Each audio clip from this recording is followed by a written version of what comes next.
serang salo 21 nukungni 83 voter dal bidal bodol yakalai hainhai Tripura mothani bana rommani koktuma kasai phayuka lamsogini harka Tripura mothao boromgonang Sri Khotrojoy Riang tei kubuni Tripura mothani adokrok joining pandani thayangkha 12 Ghat Uttor Gondatisa Bisi Gonganagar Gondatisa TTADC constituency o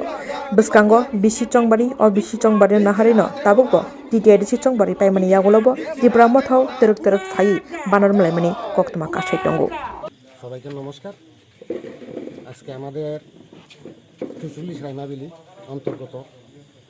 Haripur panchayat এলাকা যে আজকে BJP সিপিএমসি 21 পরিবারের ৮৩ জন voter আমাদের বুবাগ্রার কাজকর্ম আদর্শকে ভালোবেসে আজকে আমাদের দলে সামিল হয়েছে। আগামী দিন আমাদের দল আরও পদক্ষেপ নেবে সদর এলাকাতে।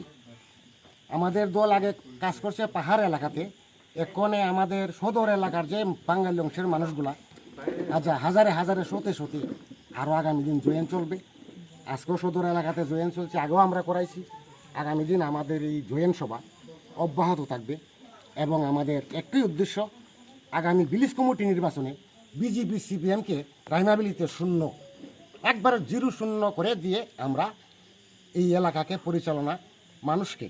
সঠিকভাবে পরিচালনা দিব, মানুষকে সুযোগ সুবিধা মানুষেরা তো কীভাবে পোষাই দিব এই চিন্তাধারা নিয়ে কাজ করবে আগামী দিন পার্টি।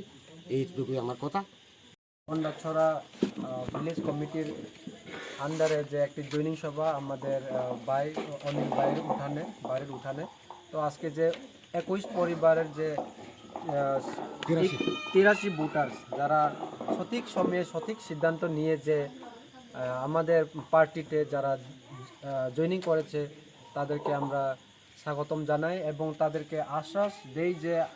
প্রশাসনিকভাবে হোক আমরা তাদের পাশে দাঁড়াবো। আমি এই এলাকার এমডিসি হয়ে আমি তাদের জন্য কাজ করব, এখানের যারা নেতৃত্ব রয়েছে তাদের সঙ্গে যোগাযোগ রাখব এবং আরও এই আশ্বাস দেই যে আগামী বিসি ইলেকশনে আমরা এই উত্তর গন্ডাছড়া বিসিটা আমরা জয়যুক্ত লাভ করে আমরা সবাই মিলে শান্তিভাবে কোনো ভেজাল ছাড়াই সম্পূর্ণভাবে আমরা এই এলাকাতে পরিচালনা করতে চাই। আশা করি যারা অন্য পার্টিতে রয়েছে এই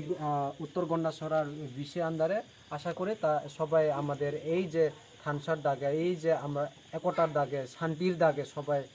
আগামী দিনে আরও আমাদের পার্টিতে জয়েনিং আসবো বলে আমি এই আশা রাখছি এবং এখানের যে নেতৃত্ব যারা রয়েছে তাদেরকেও আমি আশ্বাস দিয়েছি যে কোনো নির্ভয়ে কাজ করার জন্য, কারণ এখানে আমরা সবাই আছি এবং এখানে কোনো জাত পাত ধর্ম কিছু নেই। আমরা চাই এসে ভারতীয় হিসাবে আমরা সবাই মিলেমিশে থাকতে চাই, আমরা সবাই এগিয়ে আমরা উন্নতিকে আমরা আরও উপরে আমরা নিয়ে আমরা একসঙ্গে যাতে এলাকাতে কোনো জলের সমস্যা, রাস্তার সমস্যা এইসবটা আমরা যাতে সমাধান করতে পারি, এই আশাই আমাদের সবার আশা এবং এই আশাটা আগামী দিনে আমরা সম্পূর্ণ করব এই আশা রেখেই আমার এই যে আলোচনা এখানে শেষ করছি এবং আবার তাদেরকে ধন্যবাদ জানাই যারা আজকে জয়েনিং করেছে। আগামী দিনে তাদের পাশে আমরা সবাই থাকব।